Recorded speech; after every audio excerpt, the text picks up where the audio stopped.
আগামী 48 ঘন্টায় পশ্চিমবঙ্গের দক্ষিণবঙ্গের জেলাগুলোতে লাগাতার বৃষ্টিপাত বৃদ্ধি হচ্ছে এবং আইএমডির তরফ থেকে অর্থাৎ ইন্ডিয়ান মেটেরোলজিক্যাল ডিপার্টমেন্টের তরফ থেকে দক্ষিণবঙ্গের ম্যাক্সিমাম জেলাতেই হলুদ সতর্কবার্তা বা বলা হচ্ছে যে কালবৈশাখীর মতো কন্ডিশনের ঝড়ো হাওয়া কিন্তু বইবে। প্রায় সেই ঝড়ের পরিমাণ বা সেই ঝড়ের স্পিড প্রায় 30 থেকে 40 কিলোমিটার পার আওয়ারে ঝড়ো বেগে হাওয়া পশ্চিমবঙ্গের দক্ষিণবঙ্গের সব জেলাতেই বইবে।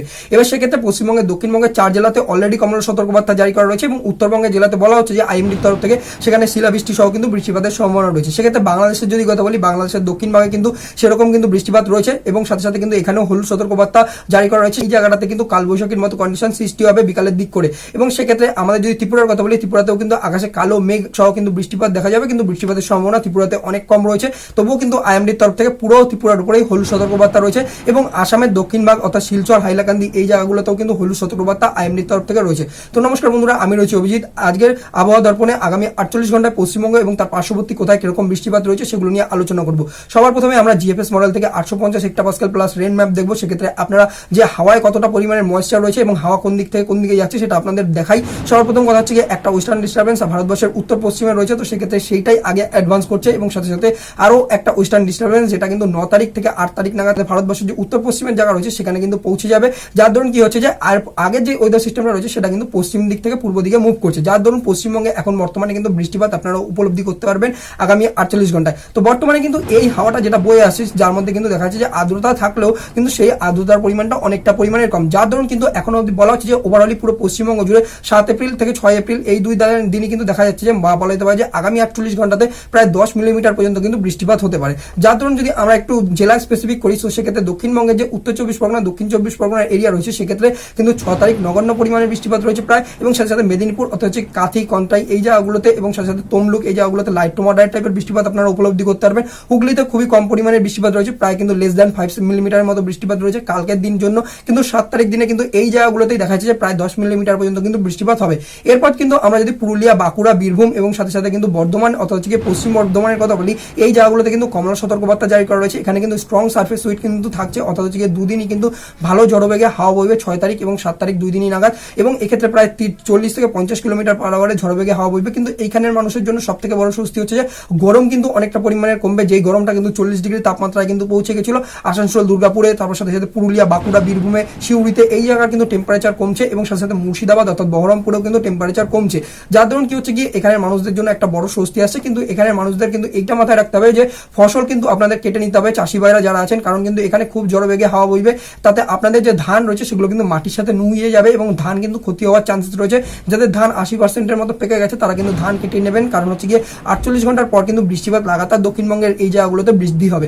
এবং এর সাথে সাথে কিন্তু যে আমাদের যদি আমরা আরেকটু ঝাড়গ্রাম, সাথে সাথে কিন্তু যে আমাদের মৎস্য যারা বন্ধুরা রয়েছে অর্থাৎ হচ্ছে মেদিনীপুর এরিয়াতে, তো এই জায়গাগুলোতে কিন্তু বলবো যে যারা কিন্তু আপনারা মাছ ধরতে যাবেন তাদের জন্য সতর্কবার্তা হচ্ছে কিন্তু স্ট্রং সার্ফেস উইন্ড কিন্তু বইছে, অর্থাৎ হচ্ছে কিন্তু কালবৈশাখীর মতো পরিস্থিতি সমুদ্রেও তৈরি হতে পারে, অর্থাৎ হচ্ছে কিন্তু ভারত ঝড় বেগে হাওয়া রয়েছে। সেক্ষেত্রে আপনারা কিন্তু আপনাদের সতর্কতা হয়ে ভাবে কিন্তু যেতে হবে আপনাদের, এবং সাথে সাথে কিন্তু লোকাল যে সিকিউরিটি রয়েছে বা টিম রয়েছে তাদের সাথে কিন্তু আপনারা কথা বলেই কিন্তু সমুদ্রে নামবেন।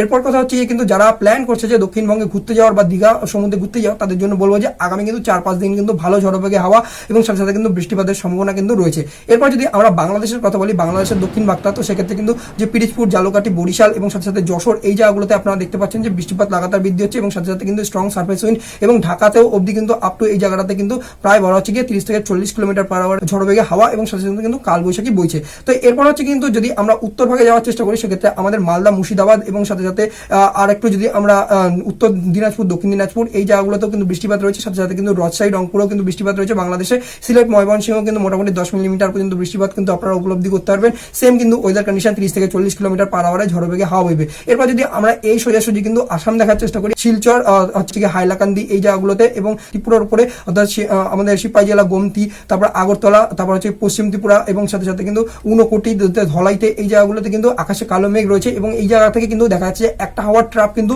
জলের দিকে অর্থাৎ কিন্তু বঙ্গোপসাগরের দিকে যাচ্ছে, যার জন্য কিন্তু এই জায়গাগুলোতে কালবৈশাখী হবে। এবার এক্ষেত্রে কিন্তু আপনারা যে নিচের ভাগটা দেখছেন অর্থাৎ হচ্ছে কিন্তু বঙ্গোপসাগরের নিচের জায়গাটা, এইখানটাতে দেখুন যে একটা অ্যান্টিসাইক্লোনিক কন্ডিশন রয়েছে, যার ধরুন কি হচ্ছে জলীয় বাষ্পপূর্ণ বায়ু যেটা বঙ্গোপসাগর থেকে ল্যান্ড মাসের দিকে যাওয়ার কথা সেটা কিন্তু যেতে এই অ্যান্টিসাইক্লোনটা বাধা দিচ্ছে, যার ধরুন কিন্তু খুব যে একটা বেশি বৃষ্টিপাত আগামী 48 ঘন্টায় নেই, কিন্তু এই জায়গাটাই কিন্তু চেঞ্জ হচ্ছে আগামী 48 ঘন্টার পরে। এবার যদি আমরা আমাদের উত্তর ভাগটা দেখার চেষ্টা করি, শিলিগুড়ি, জলপাইগুড়ি, কালিম্পং এবং সাথে সাথে কিন্তু যে আলিপুর দুয়ার এই জায়গাগুলোতে কিন্তু হেলস্টোম বা বলা হচ্ছে শিলাবৃষ্টি হবে। তার কারণ হচ্ছে এই যে ওখানে কিন্তু ওয়েস্টার্ন ডিস্টারবেন্সের জন্য কিন্তু মেনলি বৃষ্টিপাতটা হচ্ছে। এবার এই জায়গাটাতে মোটামুটি 30 থেকে 40 কিলোমিটার পার আওয়ারে ঝড় বেগে হাওয়া কিন্তু বইছে। যে কথা বলে আসামের সুদূর যে পূর্ব রয়েছে সেখানে কিন্তু মোটামুটি ভাবে বৃষ্টিপাত কিন্তু অনেকটা পরিমাণে কমেছে, কিন্তু এক্ষেত্রে ডিব্রুগড়, তিনসুকিয়া, জোরহাটে কিন্তু বৃষ্টিপাত রয়েছে। এরপর যদি আমরা 925 হেক্টোপাস্কাল দেখার চেষ্টা করি সেক্ষেত্রে কিন্তু এটাও ডিনোট করছে যে এক্ষেত্রে আপনার কিন্তু যে এখানে লোকাল উইন্ড বা কালবৈশাখীর মতো কন্ডিশন তৈরি হবে, এবং সেক্ষেত্রে কিন্তু আপ টু কিন্তু দেখা যাচ্ছে যে আমাদের যে উত্তর দিনাজপুর রয়েছে সেখান থেকে শুরু করে কিন্তু আমাদের দক্ষিণবঙ্গের প্রত্যেক কটা জেলাতেই কিন্তু এক্ষেত্রে ঝড়ো বেগে হাওয়া বইবে সেটাই দেখাচ্ছে। এবং সাথে সাথে কিন্তু হুগলি, কলকাতা, হাওড়া অর্থাৎ হচ্ছে কিন্তু যে নিচের দক্ষিণবঙ্গের জেলাগুলোতে ভালো রকম কিন্তু ঝড়ো বেগে হাওয়া বইবে সেটাও দেখা যাচ্ছে। এবং অর্থাৎ 500 হেক্টোপাস্কালে সেক্ষেত্রে আপনারা কিন্তু জেট বায়ুটা দেখতে পাচ্ছেন, জেট বায়ু কিভাবে কিন্তু ঝড়ো বেগে হাওয়াটা কিন্তু নিয়ে বইছে, মানে আর কি যে বইছে কিভাবে কিন্তু স্পিডে হাওয়া বইছে উপর থেকে। তো যার ধরুন কি হচ্ছে যে আরব সাগর থেকে কিন্তু এরা জলীয় বাষ্প নিয়ে পুরোপুরি ভাবে বইছে, এবং এইখানে কিন্তু এই হাওয়াতে কিন্তু জলীয় বাষ্প থাকার দরুন নিচ থেকে যে গরম হাওয়াটা কিন্তু উঠছে সেটা কিন্তু উপরে গিয়ে ঠান্ডা হচ্ছে, যার দরুন কিন্তু কি হচ্ছে যে মেঘ অর্থাৎ হচ্ছে মোটা মেঘ তৈরি হতে পারে এবং বজ্রপাতের পরিমাণ কিন্তু বৃদ্ধি হতে পারে। অর্থাৎ যারা মাঠে কাজ করবেন তাদের জন্য কিন্তু খুব সতর্কবার্তা, মেঘ যখন ডাকবে তখন কিন্তু আপনারা খুব একটা মানে আর কি নিরাপদ স্থানে কিন্তু চলে যাবেন। তো এই হচ্ছে কিন্তু আগামী 48 ঘন্টার আপডেট। তো বন্ধুরা ভিডিওটা আপনারা কোন জায়গা থেকে দেখছেন অবশ্যই কমেন্ট বক্সে জানাবেন যে আপনাদের জায়গাতে কিরকম ওয়েদার রয়েছে। আর এরকম যদি আপনারা রেগুলার আবহাওয়া সম্পর্কিত আপডেট পেতে চান তাহলে আবহাওয়া দর্পণকে অবশ্যই ইউটিউবে সাবস্ক্রাইব করবেন, আর ভিডিও ভালো লাগলে অবশ্যই বন্ধুদের সাথে শেয়ার করবেন। দেখা হচ্ছে আপনাদের সাথে পরবর্তী ভিডিওর আপডেটের সাথে।